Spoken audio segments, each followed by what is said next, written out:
नमस्कार। हमारे समाज में डॉक्टरों को भगवान का दर्जा दिया जाता है, क्योंकि जब आप बीमार होते हैं और बीमारी की हालत में जब अस्पताल पहुंचते हैं तो आपकी उम्मीद डॉक्टर पर ही होती है, क्योंकि डॉक्टर को कहा जाता है कि डॉक्टर ही उसमें भगवान होता है।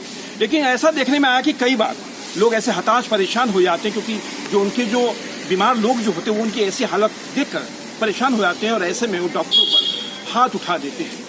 ऐसी घटनाएं कई बार हो चुकी हैं और इन तमाम घटनाओं को मोदी सरकार ने बड़ी गंभीरता से लिया है, क्योंकि कोरोना काल में जिस तरह से डॉक्टर पर हाथ उठाने की घटनाएं हुई थी, उन घटनाओं ने झकझोर कर रख दिया था। तभी मोदी सरकार ने अब जो है एपिडेमिक एक्ट यानी महामारी एक्ट में संशोधन किया है, और वो संशोधन इस प्रकार से किया है कि अब अगर आपने डॉक्टरों पर हाथ उठाया तो आपको 7 साल तक की सजा हो सकती है। इन तमाम विषयों पर हमारे साथ आज बातचीत करने के लिए मौजूद हैं सुप्रीम कोर्ट के एडवोकेट हैं प्रशांत कुमार। आइए इनसे बातचीत करते हैं और जानने की कोशिश करते हैं कि ये बिल में जो संशोधन किया गया है इसमें क्या क्या प्रावधान है, और अगर आप डॉक्टर पर हाथ उठाते हैं तो उसमें क्या क्या सजा होगी, क्या क्या जुर्माना लगेगा। इनसे बात करते हैं। प्रशांत जी, एपिडेमिक एक्ट में जो संशोधन किया गया है इसमें क्या क्या प्रावधान रखा गया है? सबसे पहले तो आपके चैनल के माध्यम से मैं बता दूं कि अप्रैल में मोदी सरकार ने ऑर्डिनेंस लाया था इसी पक्ष को मजबूत रखने के लिए कि जितने भी हमारे हेल्थ वर्कर्स हैं, स्पेशली फ्रंटलाइन वॉरियर्स डॉक्टर्स, उनकी सुरक्षा एक अहम जिम्मेदारी बन गई थी सरकार की, क्योंकि ये महामारी काल है। अजीब तरीके से सोशल रिस्पॉन्स आ रहा था। सोसाइटी के डिफरेंट रिस्पॉन्स की वजह से ये ज़रूरी था कि सरकार एक ऐसा साहसिक कदम उठाए जहाँ से एक ऐसा माहौल बने कि health workers including doctors, professionals वो खुल के अपना काम, अपनी जिम्मेदारी का निर्वहन कर सकें। ऐसे में इस ऑर्डिनेंस को रिपील करने के लिए और तथा एक पूर्ण रूपेण कानून बनाने के लिए राज्यसभा में ये बिल 4 दिन पहले पास हुआ, जिसके कुछ विशेष जो प्रावधान है मैं आपको हाईलाइट करते हुए बता दूं।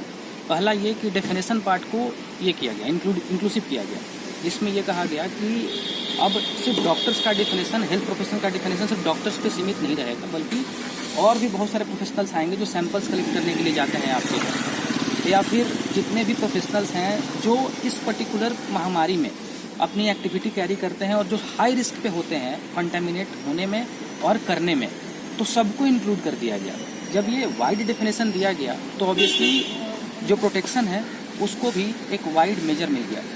दूसरा जो बड़ा इसमें जो सैलिएंट फीचर मैं कहूँगा वो ये है कि इंस्पेक्टर और उसके ऊपर के लेवल के ही अधिकारी को ये अधिकार मिला है इस एक्ट के तहत अनुसंधान करने का, वो भी 1 महीने के अंदर आपको अनुसंधान जांच करने का है, जो कि ये अपने आप में असाधारण है। जनरली 90 डेज तक का भी ये दिया जाता है पीरियड CRPC में, लेकिन इसको सिर्फ 30 डेज का बनाने का पर्पस है कि इसको एक्सपीडियस किया गया। दूसरा और तीसरा जो सबसे बड़ा ये है कि ट्रायल भी 1 साल के अंदर कंप्लीट करना है, और सज़ा का जो प्रावधान है वो काफ़ी स्ट्रिंजेंट बनाया गया है।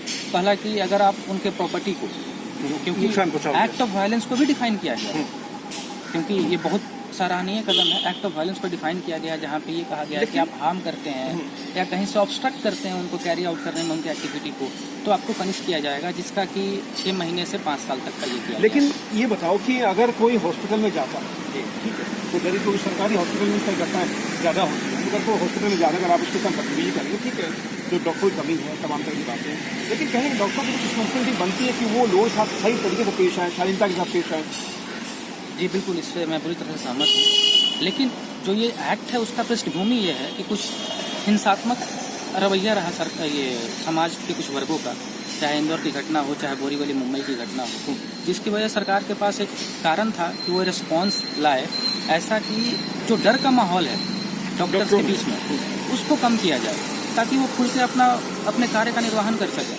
अगर आप एक मीडिया के कार्यकर्ता हैं, अगर आपको ये डर लगा रहे कि बाहर जाके आप पे अटैक हो जाए तो आप अपना काम नहीं कर पाएंगे। लेकिन हमारी भी कुछ जिम्मेदारी है ना, जिम्मेदारी का निर्वहन तो हमें भी करना पड़ेगा। बिल्कुल, ये तो एक बड़ा ही ये है, लोकोक्ति है, with great power comes great responsibility. अगर आपके पास ज़्यादा पावर होगा, अगर आप एक अच्छे पोजीशन पे हैं, ज़्यादा पढ़े लिखे हैं, आपकी उत्तरदायित्व भी उसके अनुसार ज़्यादा बन जाती है। मैं वकील हूँ, जितना समाज के प्रति मेरा उत्तरदायित्व है शायद ही किसी का उतना बनता है। अगर मैं असामाजिक कार्य में लिप्त होता हूँ तो ऑब्वियसली लोग हमारे पे ज़्यादा उंगली उठाएंगे। तो इससे मैं बिल्कुल सहमत हूँ कि कुछ डॉक्टर्स भी ऐसा काम करते हैं जो पब्लिक एंगर का कारण बनते हैं। लेकिन क्या तब सवाल ये उठता है कि क्या ऐसे पब्लिक को कानून हाथ में लेने का अधिकार है?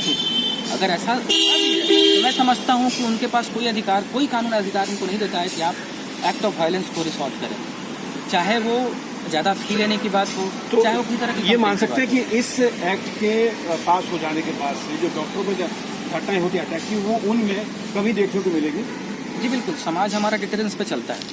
अगर हम उनको ये डर दिखाएं कि अगर आप ऐसा काम करते हैं, किसी भी तरीके से हेल्थ हजार्ड पैदा करते हैं, हमारे जो प्रोफेशनल्स हैं, हेल्थ प्रोफेशनल्स हैं, इंक्लूडिंग डॉक्टर्स हैं, तो फिर आपको एक कानून के डंडे से निपटा जाएगा। तो ये जरूरी है, एक सराहनीय और साहसिक कदम है, और मुझे लगता है कि ये इम्पैक्ट पड़ेगा समाज पे इसका। चलिए, आपका बहुत बहुत धन्यवाद। ये तो सुप्रीम कोर्ट के एडवोकेट प्रशांत कुमार जो हमारे साथ बातचीत कर रहे थे। मोदी सरकार ने बड़ा एक सख्त कदम उठाया है, एपिडेमिक एक्ट यानी महामारी एक्ट में संशोधन किया है, और उसमें ये कहा कि प्रावधान रखा गया कि अगर अब डॉक्टरों पे कोई हाथ उठाएगा तो उसको 7 साल तक की सजा का प्रावधान है। लेकिन डॉक्टरों को भी समझना पड़ेगा कि अगर आपके पास कोई इलाज कराने के लिए पहुंचा, तो माना कि सरकारी हॉस्पिटल में इतनी सुविधाएं नहीं मिलती है, लेकिन वहाँ पे गरीब लोग पहुंचते हैं, तो आपको भी कम से कम शालीनता बरतनी चाहिए, क्योंकि ताली एक हाथ से नहीं बजती है। तो आपको भी थोड़ी शालीनता बरतनी चाहिए, क्योंकि आपके ऊपर जब आदमी हाथ उठाता है तो कहीं ना कहीं परेशान, इतना हताश हो जाता है, तो कानून हाथ में लेने पर मजबूर हो जाता है। और उसको मजबूर कौन करता है वो आप अच्छी तरह जानते हैं। अब आपको प्रोटेक्शन मिला है, लेकिन आपको अपनी जिम्मेदारी समझनी पड़ेगी, और अपनी जिम्मेदारी का निर्वाह अगर सही तरीके से करेंगे तो शायद हो सकता है कि इस तरह की घटनाएं ना हो। कैमरा पर्सन राहुल के साथ सुरेश झा, न्यूज़ नेट, दिल्ली।